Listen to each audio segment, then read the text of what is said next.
अस्सलाम वालेकुम। आज हमारे पास ये छोले वाला मौजूद है। छोला लोबिया, ये लोबिया बेच रहे हैं ना, लोबिया है और छोला भी है और कुछ ख़त्म कर दिया पूरा सम। ये चटनी भी है सर, चटनी भी है, चटनी बना ये लोबिया और ये छोला बेच रहे हैं, साथ में लोबिया बेच रहे हैं। ये कितने का है भैया?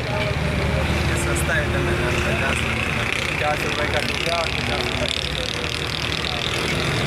चना और ये रायता और ये मसाले फ्री। ये साथ में फिर ये रोटी देते हैं, साथ में रोटी भी देते हैं। रोटी का थोड़ा चार रुपये। काम कैसे चल रहा है? ठीक ठाक, मज़ा आ रहा है। रोज़े भी गुजर गए, काम रोज़ों में खुला था, रोज़ों में शरबत लगा है। और ये ख़रीदार भी आए हुए हैं। अच्छा, इसने ले लिया अपने भाई खाना। कैसा लगा? अच्छा लगा? सही है ना? तो इस भाई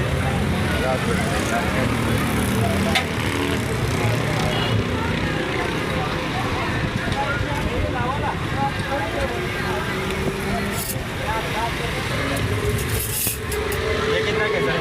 ये प्लेट कितने का है? ये 80 रुपये का है। इतना बड़ा प्लेट देख, सस्ता माल है भाई। आ जाए और खा ले, पेट भर के खाया। चलो, आपसे मिलकर अच्छा लगा।